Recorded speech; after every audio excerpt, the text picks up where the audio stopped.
Assalamualaikum warahmatullahi wabarakatuh. Alhamdulillah salatu wassalamu ala Rasulillah. Rasulullah sallallahu alaihi wasallam bersabda, "La yahillu li muslimin an yurawi'a musliman." Tidak halal bagi seorang muslim untuk menakut-nakuti muslim yang lain. Tidak boleh seorang memberi kekhawatiran, kegelisahan, memasukkan kegelisahan ke dalam hati seseorang, ya. Kalau memang ada suatu hal yang jelas, yang memang benar-benar menakutkan, tidak apa-apa sebagai bentuk nasihat. Seperti misalnya terjadinya virus corona, para pakar berbicara, WHO berbicara, ya, kemudian pemerintah berbicara untuk menjelaskan ini berbahaya, kemudian memberikan solusi seperti social distance dan yang lainnya, maka itu bagus, ya. Benar-benar suatu yang menakutkan dan perlu disikapi, ya. Kemudian juga misalnya para dai berbicara di musim corona ini segera bertobat kepada Allah sebagai bentuk menghadapi wabah yang menimpa dengan memperkuat hubungan dengan Allah Subhanahu wa taala, meninggalkan dosa-dosa, maka ini baik. Kita perlu dai-dai yang mengingatkan manusia di musim seperti ini untuk kembali kepada Rabb mereka, karena tidak ada yang terjadi kecuali dengan izin Allah Subhanahu wa taala. Tapi tatkala kita berbicara tentang suatu hal yang tidak jelas, ya, Allah sudah menegur, kata Allah, wala taqfu ma laysa laka bi'ilm inna sam'a wal basara wal fuada kullu ulaika kana anhu mas'ula. Janganlah kau mengikuti suatu yang tidak ada ilmu, ya, tentangnya. Sungguhnya pendengaran, penglihatan dan hati akan diminta pertanggungjawaban oleh Allah Subhanahu wa taala. Contoh seperti mengkaitkan dentuman yang terjadi, yang terdengar, ya, kemarin malam atau beberapa hari yang lalu, ya, di Depok atau di Jakarta. Kemudian menafsirkannya bahwa sini tanda akan terjadi sesuatu. Ini kan bicara tentang hal yang gaib. Ya, maka jangan kita berani seperti itu.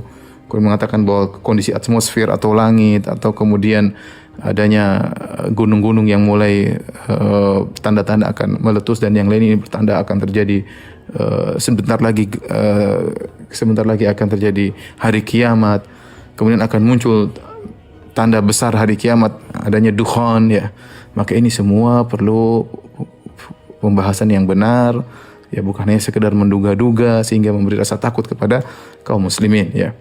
Apalagi kemudian menyuruh kaum muslimin untuk segera berhijrah, segera bertindak menghadapi isu yang belum tentu benar ini, ya. Kemudian mengatakan harus kita berhijrah ke tanah Mekah misalnya untuk bergabung dengan Imam Mahdi, akan muncul Dajjal, dan ini perkara yang benar-benar menakutkan, ya. Ya, maka seorang tidak boleh berbicara kecuali dengan ilmu, ya. Ingat, hukumnya haram kita memberi rasa takut kepada kaum muslimin, dan hukumnya haram untuk ikut menyebarkan hal-hal seperti ini. Karena kita akan diminta pertanggungjawaban oleh Allah Subhanahu wa taala. Saya ingatkan betapa banyak dai-dai yang sudah meramal kejadian-kejadian, mereka semua salah ramalannya. Ya, ada yang mengatakan akan terjadi demikian tahun-tahun yang lalu. Ya, kalau kita membuka file-filenya banyak mereka ngawur. Ya, mereka ngawur, dan apakah mereka tidak takut kepada Allah Subhanahu wa taala? Ya.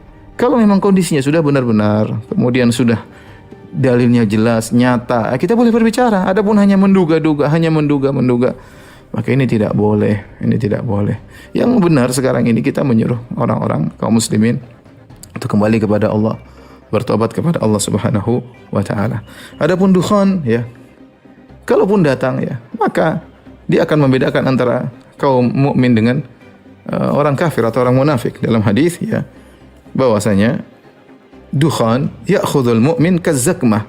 Dukhan akan datang menimpa seorang muslim seperti zakmah, kahayati zukam, seperti bersin aja.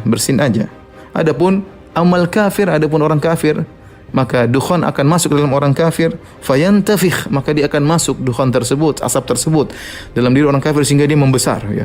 Badannya menjadi besar, kemudian tubuhnya menjadi besar karena dipenuhi dengan asap. Kemudian fayakhruju min kharaihi wa udhunaihi wa duburihi, kemudian keluar dari dua hidungnya, dari telinganya, dari duburnya, saking banyaknya asap dalam dirinya. Artinya menderita orang kafir tersebut. Adapun orang beriman, dukhan datang 40 hari, maka tetap saja Allah memberikan musibah menimpa mereka seperti orang yang terkena bersin.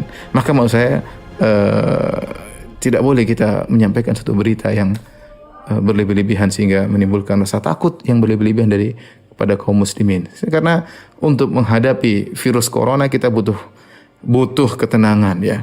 Kalau seorang menjadi panik, ini bisa jadi bahaya, ya. Kemudian orang kalau sudah panik, ya, bisa sebagaimana pernyataan para dokter bahwasanya akhirnya tubuhnya kurang bisa menimbulkan antibodi yang baik ya karena pikirannya stres dan yang lainnya, maka jangan kita membuat kaum muslimin semakin stres. Ya, kita suruh saja mereka bertobat kepada Allah Subhanahu wa taala, kembali kepada Allah. Yang penting sebagaimana perkataan sebagian dai, yang penting kita husnul khatimah. Mau ada dukhan, mau ada yang lainnya, mau dajjal muncul, mau yang lainnya. Ya, kita dalam husnul khatimah, dalam kondisi bertakwa kepada Allah Subhanahu wa taala. Wallahu alam bisawab.